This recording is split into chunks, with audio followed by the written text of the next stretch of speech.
everybody and welcome to my first ever trailer review. I know a lot of people do trailer reactions on their channels and it's just something I've never really been interested in doing, but a recent Twitter poll has revealed that you guys want me to do things like trailer reactions and ranking videos, and what better way to start doing trailer stuff than today when the trailer for The Dirt has been released. So The Dirt is the biopic of American rock band Mötley Crüe based on their, I think it was 2002 best-selling book called The Dirt, which was written by the band themselves. And it was a book that pulled no punches. Look, whether or not a lot of the stories were actually true, there has been skepticism over the years as to the credibility of these stories. It was a really entertaining read, and it's got to be mostly true. And back in 2006, the film rights were acquired to turn this into a film, and I have been counting the days because I am a really big Mötley Crüe fan. Aside from having seen them live 3 times, look, Nikki Sixx is one of my biggest heroes in life,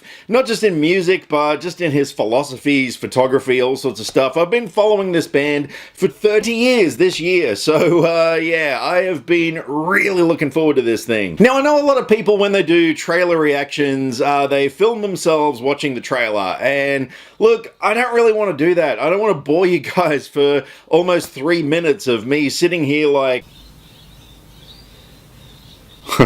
Because seriously, that's all it looks like when I watch trailers, okay? So yeah, just imagine that for 3 minutes and you get an idea of what it's like. But I'd rather spend that 3 minutes just talking about the film. So look, this movie, it's directed by Jeff Tremaine. I'm excited about that. You know, this guy, he helped create and directed all the Jackass stuff. And there was a large involvement from the band themselves. So, you know, the authenticity of this thing, I think, is going to be great. The trailer looks good. It started off a little strange for me. I thought it kind of had a bit too much of a comedic tone, but then, you know, I mean, we get to see things like Vince Neil's car crash, obviously the tragedy of his daughter Skylar. We get things like Nikki Sixx's heroin overdose, Mick Mars's spine condition. This thing looks like it's gonna be, you know, quite packed full of a lot of the events of their story. I'm actually really curious as to what the runtime of this movie is gonna be, because yeah, they've got a lot to put in. And that's another thing that I guess I'm a little bit concerned with this film,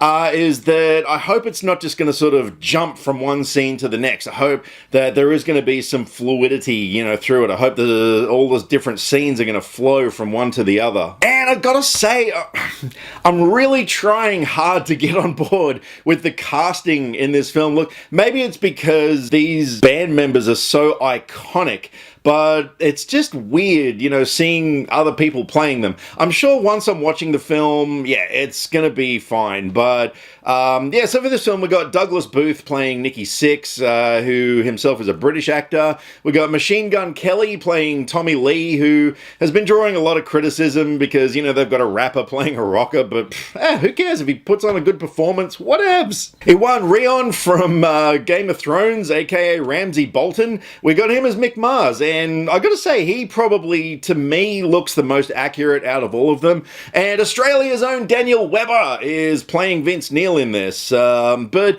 yeah, look, like I said, I hope they all do a great job, and I hope that the story is so engrossing that we can just sort of switch off that it's other people playing them. But overall, look, you know, with Bohemian Rhapsody, when that came out, I wasn't a huge fan of that film, largely because as much as I respect Queen and I like them, I was never a big fan of Queen, so this movie is, to me, sort of my Bohemian Rhapsody. And I've been seeing a lot of comments online, like, you know, people are saying things like, oh, so, you know, Queen put out a movie, so now Mötley Crüe have to do it. Guys, Bohemian Rhapsody was in development since 2010. The Dirt, 2006. These guys actually had their film in the works for a lot longer, and yeah, it's taken this long, you know, a bit longer to come to the screen, but yeah, it's not a case of Mötley Crüe watched Bohemian Rhapsody and we're like, quick, get the cameras out, we need to make a movie. So anyway, look, yeah, I'm really buzzed about this film. Comes out on Netflix on March the 22nd, which, yeah, look, I'm fine with. At least I get to watch it over and over and over again. So that's my thoughts on the trailer for The Dirt. Yeah, look, are you guys as looking forward to it as I am? And not only that, what are some other bands or musicians or whatever that you feel deserve a biopic? I mean, apparently we do have a Vanilla Ice biopic coming out, and I'm buzzed about that one. But in the meantime, let me know what you guys thought of the trailer for The Dirt. Drop me some comments either here, Facebook, or Twitter. All the social media links are in the description below, because I like to talk about movies and I would love to talk about movies with you. Rock on! Click subscribe to stay up to date with all the latest movie reviews. Skynet will be taking over any day now, so what have you got to lose? Nyah.